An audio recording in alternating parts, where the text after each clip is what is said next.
Assalamualaikum.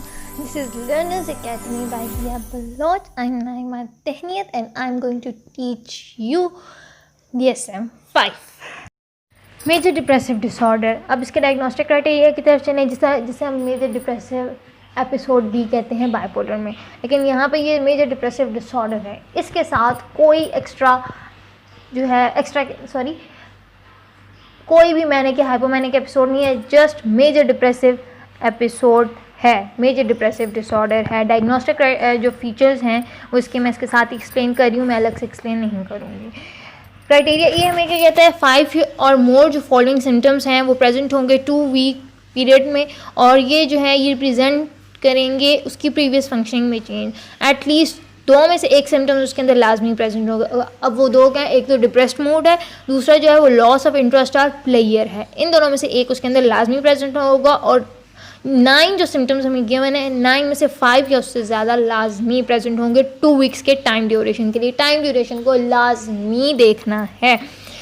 First of all क्या है कि उसका मूड डिप्रेस होगा, उदास होना ऑलमोस्ट पूरा दिन, और वो ख़ुद भी सब्जेक्टिवली रिपोर्ट कर सकता है, या ऑब्जर्वेशन भी हो सकती है, ऑब्जर्वर रिपोर्ट भी हो सकती है. फिर जो इंटरेस्ट है या प्लेयर है, ऑलमोस्ट एक्टिविटीज़ में जो है मोस्ट ऑफ द डे ये नियरली एवरी डे वो डिमिनिश्ड हो जाएगा, ख़त्म हो जाएगा. किसी किस्म का इंटरेस्ट नहीं होगा. अगर वो बंदा या बंदी वो पहले न्यूज़पेपर पढ़ता था, उसको न्यूज़पेपर पढ़ना अच्छा लगता है या बुक्स पसंद है, तो वो उनको तरफ देखना भी नहीं चाहेगा. साइड पे करो भाई, इस तरह की फीलिंग हो जाएगी. सिग्निफिकेंट वेट लॉस होगा, डाइटिंग नहीं भी हो रही, या फिर वेट गेन होगा कि कुछ खाया पिया भी नहीं जा रहा फिर भी वेट गेन हो रहा है. अप्रॉक्सीमेटली 5% जो बॉडी वेट है उसके अंदर चेंज आ जाएगा 1 मंथ के अंदर. डिक्रीज़ या इंक्रीज़ हो जाएगा एपिटाइट में नियरली एवरी डे. या तो बहुत ही ज़्यादा खाना है या तो सिरे से खाना ही नहीं है. इंसोमिया या हाइपरसोमिया होगा नियरली एवरी डे. या तो बहुत ज़्यादा सोना है या सिरे से ही नहीं सोना, बहुत कम नींद हो जाएगी. साइकोमोटर एजिटेशन होगी या रिटार्डेशन हो जाएगी. फटीक फील होगी, वेट लॉस होगा, फीलिंग ऑफ वॉटलेसनेस आएंगी, या एक्सेसिव या इनअप्रोप्रिएट गिल्ट होगी. बेशक ज़िंदगी में कोई गलत काम ना किया हो, लेकिन फिर भी खुद को गिल्ट फील होगा कि मुझसे कुछ ना कुछ गलत हुआ है. जो कंसंट्रेट करने की, सोचने की एबिलिटी है वो ख़त्म हो जाएगी, या वो बहुत कम तरीन सतह पे वो पहुँच जाएगी नियरली एवरी डे. ठीक है.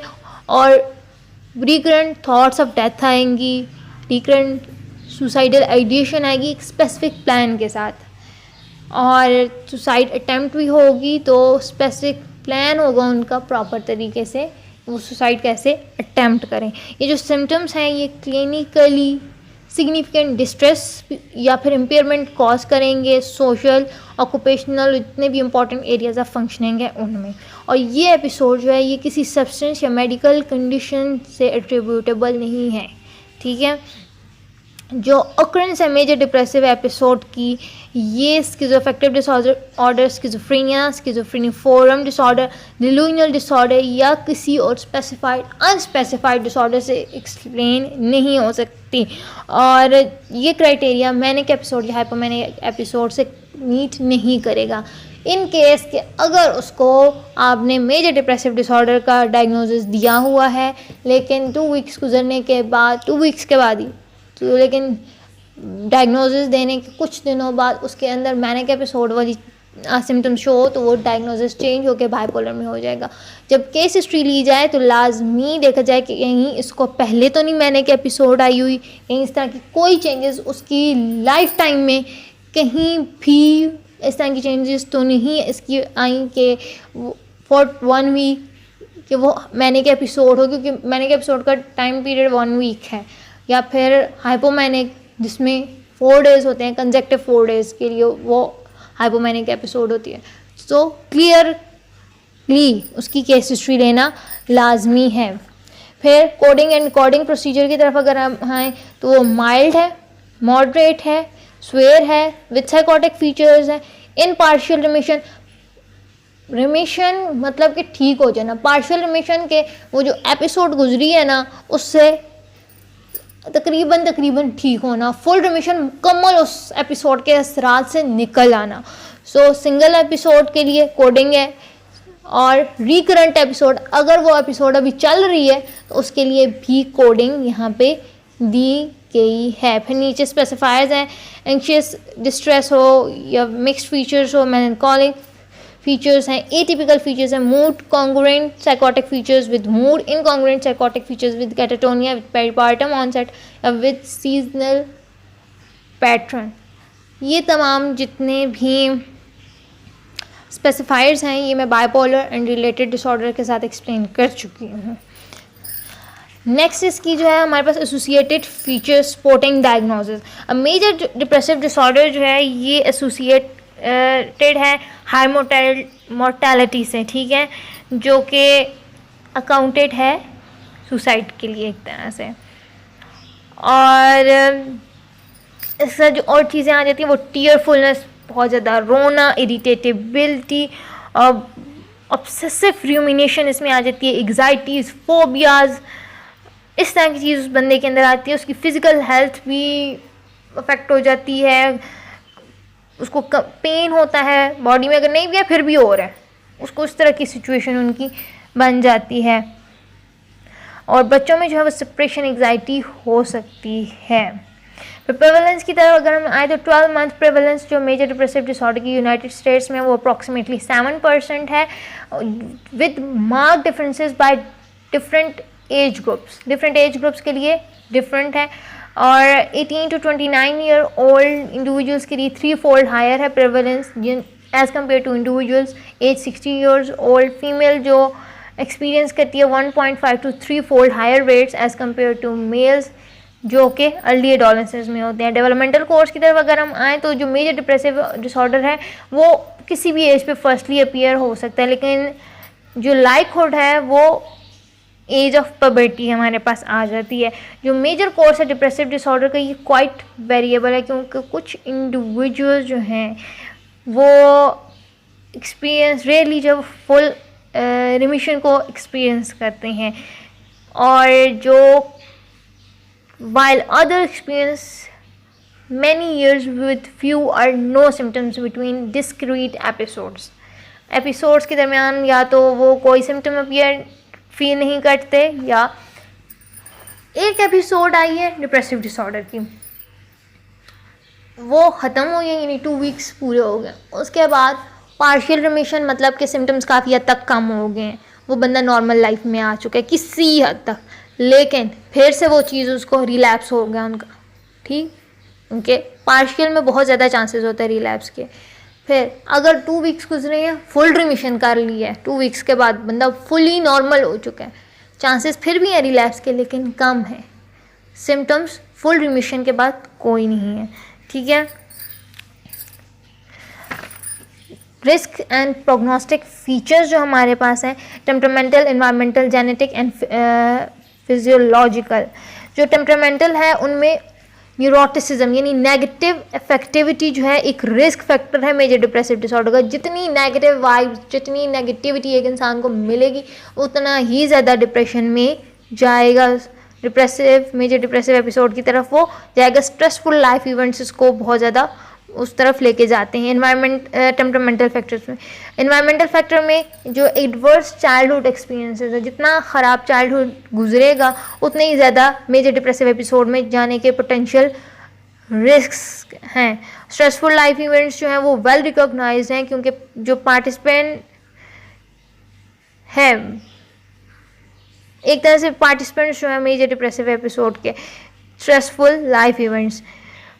जेनेटिक एंड फिजियोलॉजिकल इफेक्ट्स को अगर देखा जाए, फिजियोलॉजिकल को, जो फर्स्ट डिग्री फैमिली मेंबर होते हैं इंडिविजुअल के जिन्हें मेजर डिप्रेसिव डिसऑर्डर होता है, उनके अंदर major depressive disorder 2 to 4-fold higher होता है as compared to general population.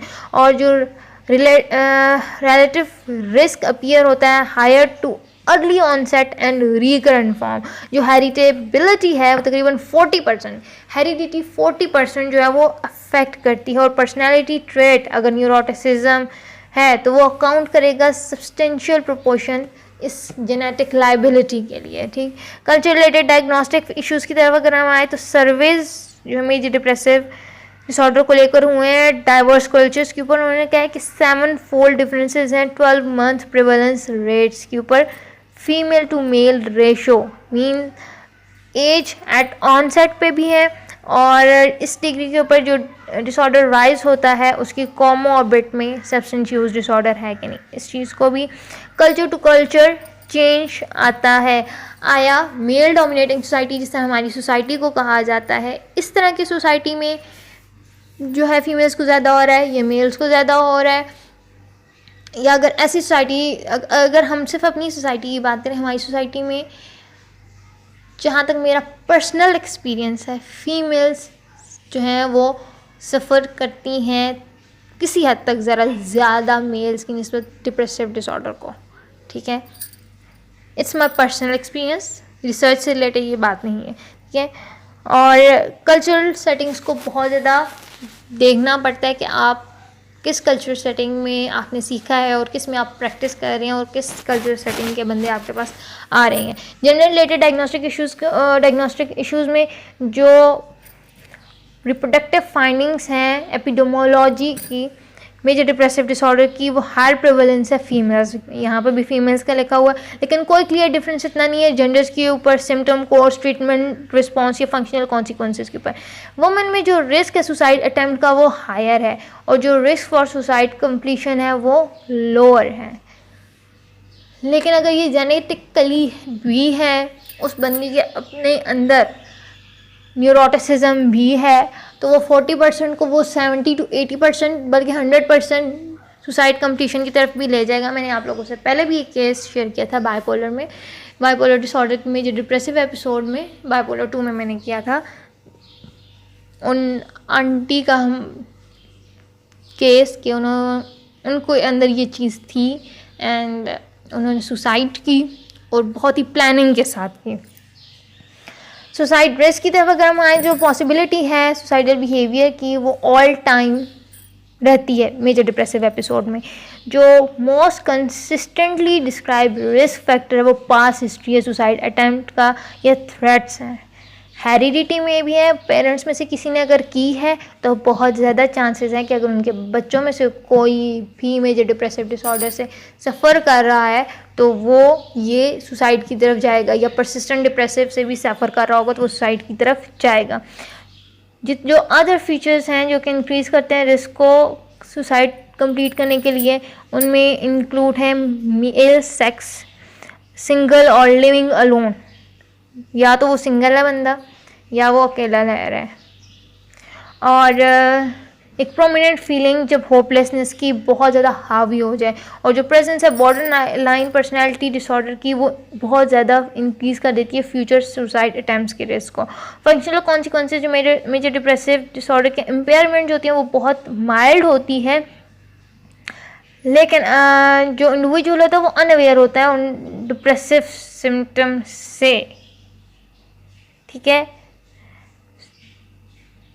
जब वो इंडिविजुअल जो के इंटरेक्ट करता है अफेक्टेड इंडिविजुअल से, वो जो है वो अनअवेयर एक तरह से होता है, और जो इम्पेयरमेंट होती है ये रेंज कर सकती है कंप्लीट इनकैपेसिटी से लेकर डिप्रेस्ड इंडिविजुअल इस काबिल हो कि वो अटेंड कर सके बेसिक सेल्फ केयर नीड्स, या बिल्कुल म्यूट हो जाए या कैटाटोनिक हो जाए, ठीक है। डिफरेंशियल डायग्नोसिस की तरफ आए तो मैंने एक एपिसोड विद इरिटेटेबल मूड और mix episode. Major depressive episode में प्रोमिनेंट इरिटेटेबल मूड होता है तो इसे डिस्टिंग्विश करना मैंने एक एपिसोड से डिफरेंट होता है या मिक्स्ड एपिसोड से।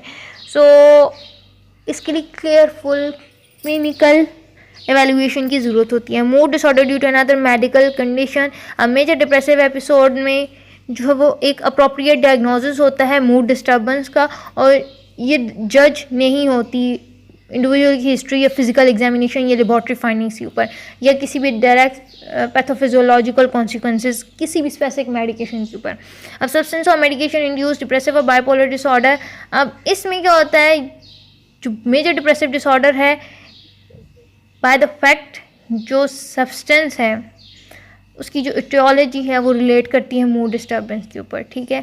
लेकिन मेजर डिप्रेसिव डिसऑर्डर में कोई भी इस तरह की ड्रग अगर ड्रग से रिलेटेड है उसमें कोई ड्रग उसने यूज़ किया तो हम उसको सब्सटेंस और मेडिकेशन इंड्यूस्ड डिप्रेसिव या डिसऑर्डर में लेंगे, उसको हम लोग डिप्रेसिव नहीं लेंगे, क्योंकि जो डिप्रेसिव डिसऑर्डर वाला होगा वो डिप्रेसिव एपिसोड के बाद ड्रग की तरफ जा सकता है, ड्रग के बाद वो इस तरफ अगर आएगा तो वो दूसरी कैटेगरी में जाएगा। जो attention deficit hyperactivity disorder, distractibility, low frustration tolerance, ये जो है ये ADHD में भी होती है और मेजर डिप्रेसिव डिसऑर्डर में भी होती है, अगर क्राइटेरिया मीट करे बोथ का, ठीक है। तो ADHD को एडिशन किया जा सकता है, एक तरह से एडिशनल डायग्नोसिस के तौर पर दिया जा सकता है मूड डिसऑर्डर के साथ, ठीक है। लेकिन क्लिनिशियंस को लाजमी ये नोट करना चाहिए कहीं वो इसको ओवर डायग्नोज ना कर दे, बच्चों में मेजर डिप्रेसिव एपिसोड को ओवर डायग्नोज वो ना कर दे। फिर adjustment disorder with depressed mood, अब किसी एक बंदे या बंदी का एक कल्चर से उठ के वो दूसरे कल्चर में गया है, एडजस्टमेंट में उसे प्रॉब्लम हो रही है, कल्चर और रहन सहन का तरीका और ज़बान, और तो वो थोड़ा डिप्रेस तो होगा, और वो अपने पिछले लोगों को भी मिस कर रहा होगा तो उसको लेके डिप्रेस होगा, एडजस्टमेंट में भी मसला है। सो इसको और उसको अलग करना है। सैडनेस, जो पीरियड ऑफ सैडनेस है ये इनहेरेंट एस्पेक्ट्स हैं ह्यूमन एक्सपीरियंस के, ठीक है, और इस पीरियड को मेजर डिप्रेसिव एपिसोड के तौर पर डायग्नोज नहीं करना अनलेस के वो क्राइटेरिया जो है वो सिवियरिटी पे मीट करे, यानी 5 out of 9, और ड्यूरेशन जो है most of the day, nearly every day for at least 2 weeks, और क्लिनिकल सिग्निफिकेंट डिस्ट्रेस इम्पेयरमेंट हो। इसके अलावा सैडनेस को हम लोग मेजर डिप्रेसिव डिसऑर्डर डायग्नोज नहीं देंगे। कोमोबिडिटी में जो इसकी कोग्रेंस है वो सब्सटेंस रिलेटेड डिसऑर्डर्स हैं, panic disorder, obsessive compulsive disorder, anorexia nervosa, bulimia nervosa और बॉर्डर लाइन पर्सनैलिटी डिसऑर्डर।